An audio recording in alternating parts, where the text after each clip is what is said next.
He thinks we're lazy. He thinks that we're on welfare. He thinks that we take the most menial jobs. He thinks that we are stupid.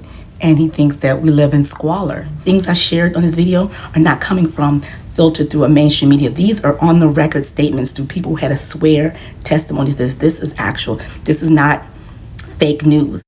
As promised, here's my video exposing the various different racist and anti-Black things that Donald Trump has life, beginning from the 1970s up as recently as last week. As a follow-up to a video I did just using a sound where someone was talking to a fellow or a family member or friend saying that for the rest of their lives they have to deal with the fact that they voted for someone who was endorsed by the KKK. All right, so let's get going. Okay, let's start with the rebuttals, replies to a lot of the comments that I've been getting in that last video.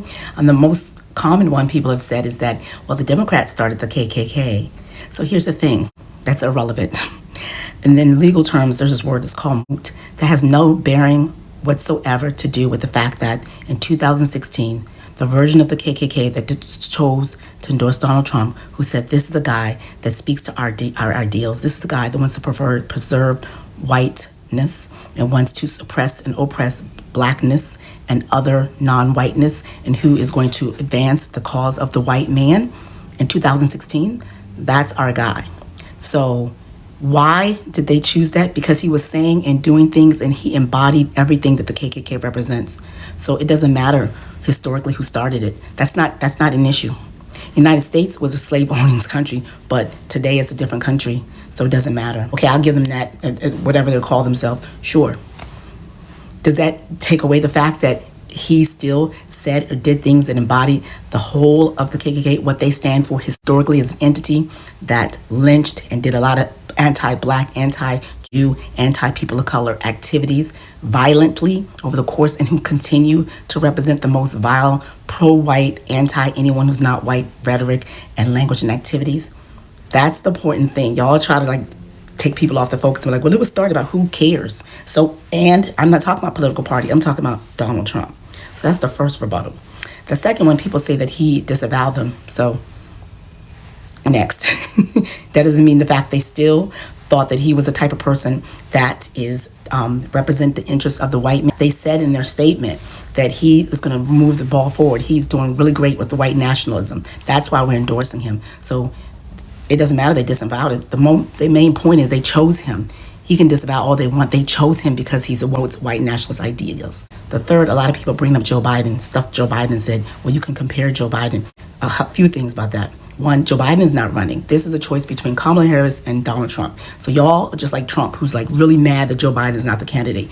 Even if Joe Biden had 3 or 4 bad incidences of racism, you can't, that's a false equivalency. That does not compare to 52 years of some of the stuff, and you're going to see in this video that he's done, does not compare to the few comments that Joe Biden has said. Now, the last and fourth one, a few people have brought up the fact that, well, Kamala Harris has a history, a long time ago, her great-great-great-grandfather on her father's side owned slaves. A few things about that. What Black person in Western world doesn't have a slave-owning ancestor who raped their great-great-great-grandmother?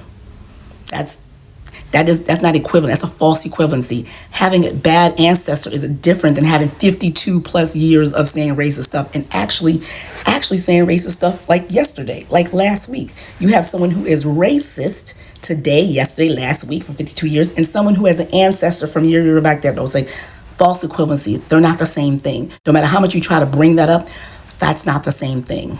There's been other things. I'm going to just let the rest of those fly because these are the 4 that's been consistent.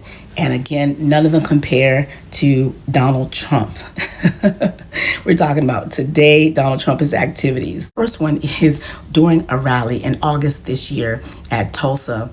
He pointed out Representative Byron Donalds. Hear him say it for himself. Listen to him say it for himself. Don't take my word for it. Listen to Donald say it. The future. Byron Donalds, Florida. Wow, that's nice to have you here. That's good. He's great. He's great. He knows exactly what I'm talking about. That one is smart. You have smart ones and you have some that aren't quite. That's racist. You know why you know it's racist? Because try that at your job. Go to your office, go to the coworker, go to the family at your child's event and go say, Margaret, you're one of the smart ones. Some of y'all are not so smart. Y'all know that's.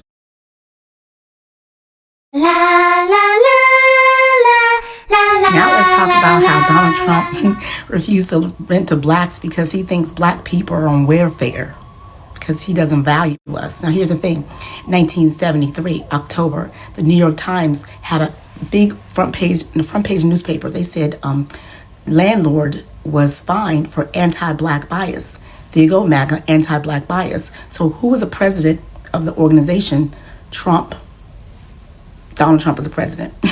He was fined because they routinely were rejecting black tenants. They said at some point, one of the things was that out of 3,000 units, only 7 were occupied by blacks. And the black people that did get in those units, they had to take someone else's, and they had to steamroll their way in. So Donald Trump, unlike the other landlords that got caught and busted for anti-black racism and housing back then, he chose to fight it. And he said that in the end, they're just trying to make me accept welfare people. And let me tell you why he thinks that we're all on welfare in a second at the end of this segment. So after the government invested, they eventually settled and had a sort of consent decree. Part of the consent decree was a plan for Donald Trump and the Trump organization to essentially integrate. Now, what did they do? They did let some black people in, but you know what they did? They put them in the worst units, and then a lot of the black tenants complained there were slums. They put them in place with deplorable conditions. So even though you're a black person, you finally got in because the government made them, they still gave you the worst units and the worst conditions, because that's what they think about black. When you talk about Black Lives Matter, that's what we're talking about. So you black MAGA, this is what I'm talking about when we say Donald Trump has a history, and that was from 1973. So yeah. And what I mentioned, he said that government's trying to force me to do welfare. Where did that come from? That is a consistent through-line thread.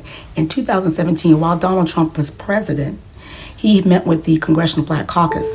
And one of the Congressional Black Caucus members told him, yeah, we need to do welfare reform. Because as you know, my constituents need them, and not all of them are black who are on welfare.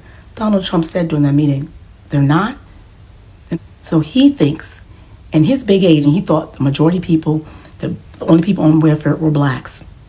So go back to 1973 when he says that they're trying to make me rent to welfare people. During that meeting, he consistently thought that the only people on welfare were black people. That's not racist? All right, let's keep going. All right, it continues. So Trump Plaza Hotel had a vice president, eventually a president named Jack O'Donnell. In 1987, they hired him. So this was the president. He hung around Donald Trump a lot of time, the president of Trump Plaza. And he wrote a book eventually after he left in 1990. And in his book, he says a few things that are really, really shocking. And he even did an interview. I'm going to play the clip from the interview he did with CNN. The top financial officer in the organization. And he complained to me that he didn't really like having a black guy counting his money. He went on to say, what I want counting my money is short guys with yarmulkes on their head. Was this out of the ordinary for him to say? Well, no, he had complained several times that he wasn't happy with this particular employee, but it was really the first time that he really honed in on the fact that he didn't like him simply because he was black. Because he went on to say in this conversation that that he perceived this as being lazy. And then he said, but that's probably not his fault because laziness is a trait in blacks. So he made it very clear that this was a black issue, and I do believe he's a racist. And further to the point, Anderson, I believe anybody that has spent substantial amount of time around him in a casual atmosphere, whether it's business or at dinner or at lunch, I believe it would be very difficult that he wouldn't express these feelings to them over time. I just find it very hard to believe that there aren't more people who know him that don't believe exactly what I believe, but for one reason or another, they're not willing to say it publicly, that he is a racist. An important footnote, when the book first came out, O'Donnell says Citizen Trump called him a, quote, disgruntled employee. Then in a 1997 interview, he said O'Donnell's recollections were, quote, probably true. They go black MAGA. There's anti-black. He thinks laziness is inherent in you as a black person. In a Playboy interview, later on, he said, you know what, a lot of the things in Jack O'Donnell's book were probably true. So it's probably true that he did say that black people are inherently lazy. Put a pin in this because later on in this video, I'm going to talk about Randall Pickett, the first black The Apprentice winner, who eventually said that Donald Trump called him lazy. So you see there's a consistency. He was saying laziness is an inherent quality in black people back in the 80s. And then fast forward to 2000, whenever it was, when Randall was the Apprentice winner, he said Donald Trump called him lazy. So it's consistent that he thinks black people are lazy. Jack O'Donnell noticed when Donald Trump would see that there were too many black people gambling, he would use a code word to say it's looking a little dark in here, which meant, limit the charter bus programs into urban neighborhoods. So he said he didn't stop. He just looked at it as like, yeah, let's keep going. So he also famously, they didn't want to see black people. Not only he didn't want to count his money, he didn't want to see them. So in the 1980s, actually, Trump casinos was fined like a lot of money, hundreds of thousands of dollars from the government for doing this thing by removing black workers from the stables in order to appease racist customers. And this is a New Yorker article that had to do with the downfall of Atlantic City. It wasn't specifically just about Trump. Kip Brown told Nick Palmergarden that, specifically, I quote, when Donald and Ivana came to the casino, the bosses were order all the black people off the floor. It was the 80s. I was a teenager, but I remember that. They put us on the back because Donald Trump didn't want to see black people operating his tables. Just like he didn't want them to count his money, he didn't want to see them. So he got fined. There was this lawsuit. They were fined. Anti-black, racist. And again, like I said, this is a consistency. This is a consistent activity. So someone who acts like this, who have all these incidences, why would you believe he's not racist? When you're this, like, I'm only in the 80s. I haven't even gone to the 90s yet. Okay, now before I get to some of the things that his own attorney said in the book that he wrote about Donald Trump's racist statements that are some of the most egregious, some of the most hateful things about us, like, not those other things weren't that bad. But I want you to remember what Jack O'Donnell said about if you hang out with him a lot in a casual setting, he's going to say racist stuff because that's who he is, right? Right? Remember that. So when I say the stuff that Michael Cohen wrote in his book about stuff that he heard from Donald Trump, you're more likely to believe it because, again, there is a consistency of people saying this is this man. He's consistently racist. Michael Cohen said in his book, 3 instances stand out. One of them, he said, while they were driving around some area and they were talking about the race, it was during 2020, I think it was around the time, he mentioned about, the importance of all the different voter blocks. Donald Trump said, I can't get black voters because they're too stupid to vote for me. Black people are too stupid. So we're lazy, we're the ones on welfare, and we're too stupid. That's a consistent negative stereotype about black people. He holds black people in the lowest regard. If it wasn't evident by the fact when he went to the National Association of Black Journalists, he said that the migrants from the South who are poor, who come in and taking these menial jobs, they're taking black jobs. So not only does he think we're lazy, stupid, and on welfare, he also thinks that we hold the jobs that require the least amount of knowledge and awareness because he doesn't think we're smart. In Jack O'Donnell's book, he also said that Donald Trump has these beliefs, these stereotypes. He thinks that white people don't want to live with black people. He thinks that black people are inherently inferior to whites. This is Jack O'Donnell. Donald Trump said he's a good guy. He gave him high ratings. So this is coming from somebody, not that somebody he fired. Jack O'Donnell left on his own. In 1999, Donald Trump told Playboy magazine, "The stuff O'Donnell wrote about me is probably true." That's a quote from Donald Trump. So he gave Jack O'Donnell credibility. So Jack O'Donnell's the one that's saying that he thinks this way about blacks and he thinks this way about them being inferior. Disaster. Disrespectful. Horrible. Low IQ. Stupid. You people. Nasty. This monster. So yeah, it's consistent, y'all. It's consistent across everything. It's not like, I don't know why people are trying to like gaslight us and say it's not. Consistently say these things. It walks like a duck. It quacks like a duck. It's a duck. It's not a chicken. It's a duck. He's racist. Also, infamously, remember the Apprentice? How did we get him in the first place? Celebrity worship, the fact that people thought he was a great businessman, even though he's bankrupt 7 casinos and hotels and doesn't have as much money as he said he has, and essentially is just not necessarily the best businessman. But anyway, I digress. How do we get this way here? The Apprentice. So Michael Cohen also said in his book, during a sit down with Vanity Fair, he was like, I can't let a black win. I can't let that black win. He didn't want a black person to win. And we all know that infamously, he tried to get the black winner to share his win with the second place white person, where the first season was a white winner and he didn't make him share. When it was a black guy winning, Donald Trump asked, should he share the winnings with the second place white woman, because he didn't want a black to win. We saw that happen in front. We saw him ask Randall to like share his prize, and Randall said no. So it's consistent. Another interesting revelation from the Michael Cohen book was that he said at one point while riding with Trump in Chicago and passing through like the slums, he looked around and said, only the blacks could live like this. Because, again, he thinks we're lazy. He thinks that we're on welfare. He thinks that we take the most menial jobs. He thinks that we are stupid. And he thinks that we live in squalor because only the blacks could live like this. Don't take away the fact that in many pockets of the United States and trailer parks around the world, you have people living in deplorable, really bad, sad conditions. In West Virginia, where his vice president's from, J.D. Vance. I'm sure J.D. Vance could take you to areas that are really not the best. So it's not only the blacks who can live in poor conditions. But anyway, that's a racist thing to say. We all know that. There's no doubt. Nobody can debate me. They can say that.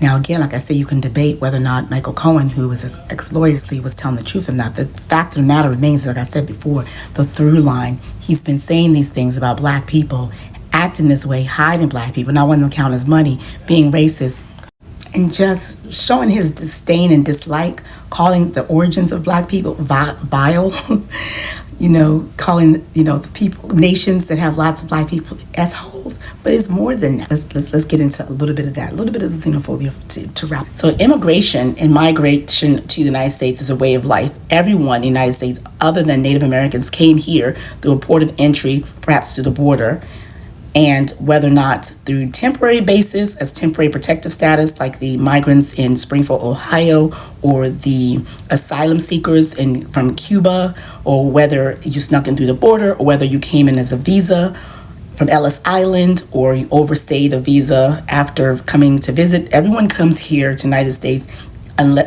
voluntarily, unless you came in on a boat as part of the enslaved captive people from, that portion of the United States history.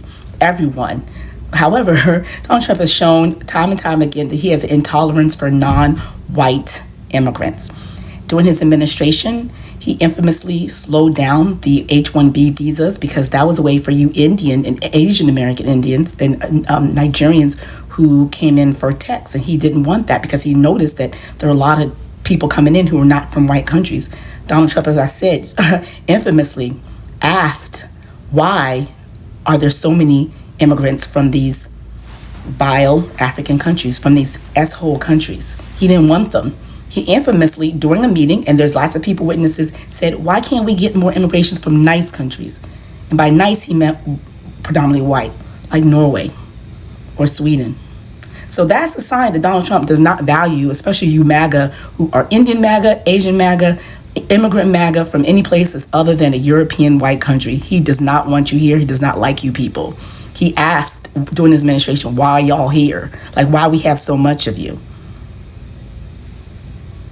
That's not racist? Go ahead and be MAGA. Y'all think y'all wannabes. You're not wanted either. And interestingly enough, Donald Trump himself is an immigrant. He is a product of Scottish immigrant on his mother's side and German immigrant on his father's side. His wives, all three of them, immigrated from Eastern European countries. All his children are half immigrants. So what's the deal? And he doesn't have problems with immigration. He just has problems with immigrants from non-white countries. An example, just like last week, he's railing about where they are coming from, this xenophobia. They're coming from the Congo, they're coming from Africa, they're coming from the Middle East, they're coming from all over the world, Asia, a lot of it coming from Asia. And what's happening to our country is we're just destroying the fabric of life in our country. And you got to get rid of these people.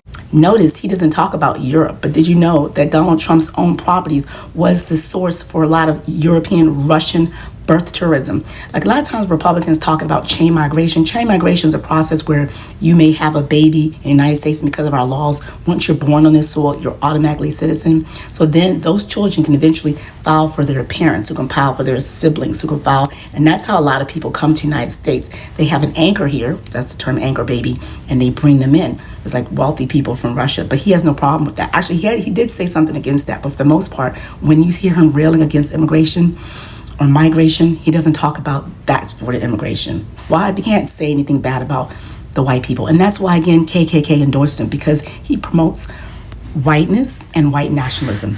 Notice that. And I mentioned chain migration. When you bring in a baby, files for their mother. Guess who else infamously filed for her parents to come here? Melania Trump. So her parents are a beneficiary of chain migration.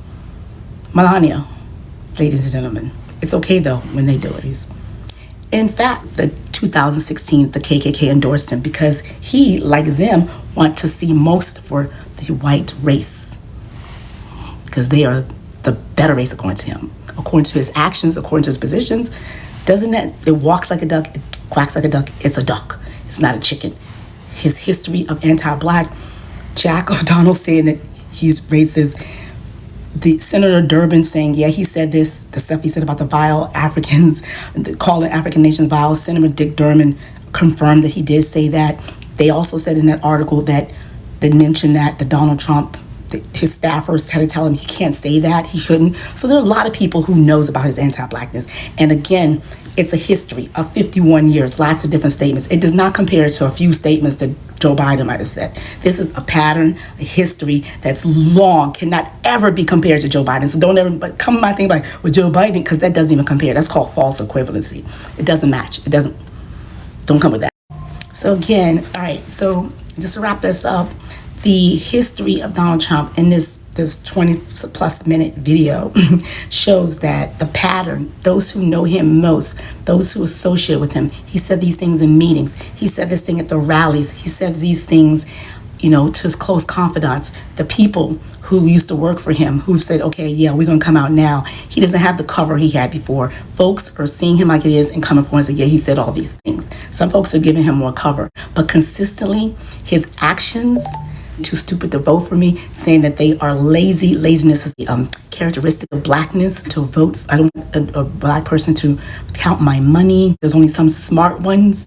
All of those things he said out of his own mouth. People have substantiated that the things I shared on this video are not coming from filtered through a mainstream media. These are on the record statements through people who had to swear testimonies. This is actual. This is not fake news. This is actual Dr. Trump saying this. When he says there's some smart ones, he said that. When he says they're coming from all these non-white countries, that's him saying that. So I don't understand how people hear and see him saying these things, but still for some reason be like, oh no, he's not racist. And then you, if you're a white person, please do not white-splain racism to us. We know when someone's talking about us illly. And don't ask us when someone's referring to us and say that we're ignorant and we're smart, or says that we're on the lowest totem pole. When he goes to the National Association of Black Journalists and say that the migrants from the border are taking your jobs, that means he only sees us in stereotypical ways, as lazy, as welfare recipients, as not smart, as on the bottom of the socioeconomic polls. The fact that he would think that black people and the low-wage migrant jobs are equal. That's our jobs that's being taken. That we're not lawyers like myself. We're not doing anything above. That's where we are. That's how he sees us on that level. Jack O'Donnell said that he sees black people as inferior, and that's just how he is. He says he's a racist.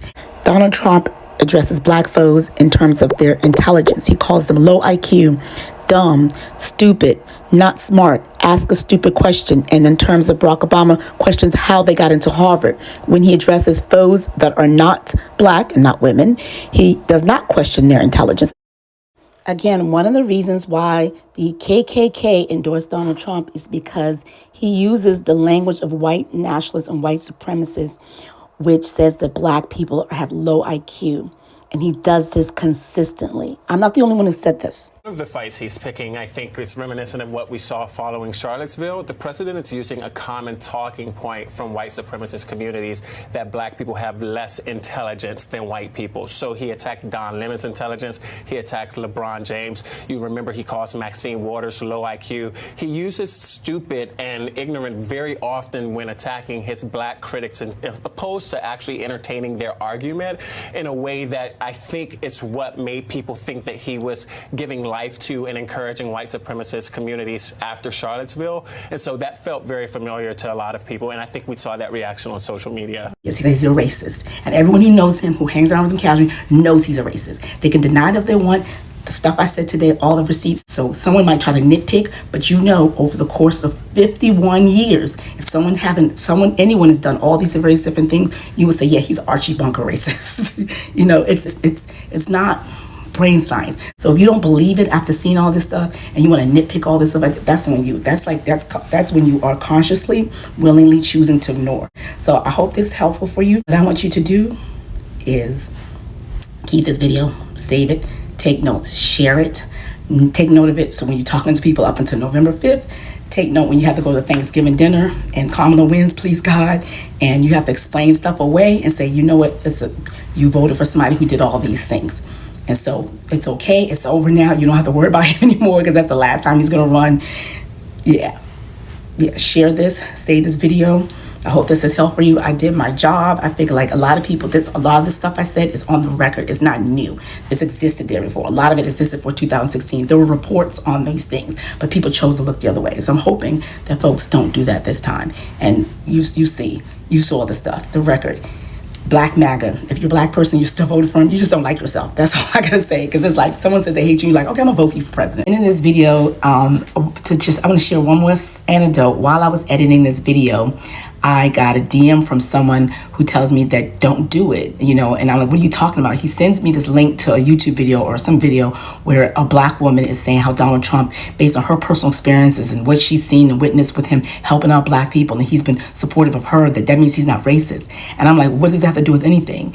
And he says, well, I'm from New York and I know Donald Trump personally. He's not racist. And I'm like, oh my God, I met them. The people, when racist people say, I have some black friends, like some of my closest friends are black, that guy is him. Like, you know, he's the person who a racist turns to and asks for validation after they do something racist, or they say something racist, or they behave racist ways. They try to deflect or say, gaslight people, say, it's not me because I have black friends. The black friend DM me. And I'm like, it's so funny because it's the same mentality when people who go and vote for Donald Trump and say, well, I have good black friends and I'm cool with you and I'm cool with you and I see you doing well and I'm a good person to you personally. So because I'm a good person to you personally, it's okay that I vote for somebody that has policies that's going to impact other people that look like you negatively. And that's what it is. It's like Donald Trump's black friend DM me. And he also tried to dismiss me. He says that I'm country and he says, oh, you're from country, you're an outsider. New Yorkers know Donald Trump. We know him. It's like, yeah, and a lot of New Yorkers like you who know him know that he's dangerous. They don't want him running the country. And I'm thinking there's Pinto, there's a character from Spike Lee's movie from the, I think it was 80s or 90s called Do the Right Thing. And in that movie, it's like a Spike Lee joint. It's like a city block in Brooklyn. It's like where he grew up, where different people from different cultures all get together, but they all harbor really racist, hateful views towards each other based on their race. They're all individually have biases for themselves against the other people. And there's one character, he says the N-word all the time. He's like a rabid racist, you know what I mean? But eventually that's kind of like Spike Lee's boys still. They still cool peoples even though, and they coexist even though the guy is racist. And like, I don't want the guy who's racist to you, who you cool with personally, but who otherwise hold these horrible, deplorable opinions of black people generally to be running the country, because he's warped, he's messed up. So y'all, your community, your Donald Trump that you know, that you have experience with, is cool with you, but he's not cool to run the country. And he showed when he ran the country, he ran it, and all the stuff he's saying, he is right now talking about bad genes. That's eugenics. That's some Nazi stuff. His own vice president said, you know, he's America's Hitler. He's getting at that point. He's so desperate. Now he's talking about genes. That's eugenics. That's what that's what Hitler used to justify him exterminating a lot of Jews. Donald Trump has gotten to that point now, right close. He's feeling desperate. He's leaning in on the people, the basement dwellers who are the most vile, the most racist, the most white. Now, he's digging into that. Do y'all not see that? That he's digging into his white nationalism, and here you go, like trying to give him an out. Like, oh, you know, don't do this because he's my friend. I'm his black friend. I'm just like, whatever. Anyway, so you see me wearing my Harris Kamala 47 shirt. Let's do this, people. Again, like I said, share this video with other people that you know. Save it. I hope you took some notes. And let's get out there. Let's do this. We have like less than 30 days. We're coming down to the wire. And I see victory. Personally, I feel like it's going to be a landslide. I really do feel, I already predicted this on Threads. I think she's going to take almost all the swing states, possibly even Florida. I'm not quite sure. Possibly Florida. Just because people saw Donald Trump go down there and cause chaos. They're like, you know what? Nah, man. He has his fans. He has his people. Like this brother in the thing who end up eventually, he said something like, where black women sold us out for Zaddy, all this stuff. What the hell they got to do with Donald Trump? You mad at, so that just also that validates that y'all just have y'all have issues with like relationships, and y'all have unresolved trauma related to your relationships. I don't want to dismiss that or diminish that, but so y'all taking all your unresolved trauma against black women to go against Kamala Harris, and you're supporting Donald Trump because Kamala Harris is what you haven't, the unresolved issues that you haven't dealt with your relationships, your mama, your sister, whatever, whoever hurt you, you're not voting for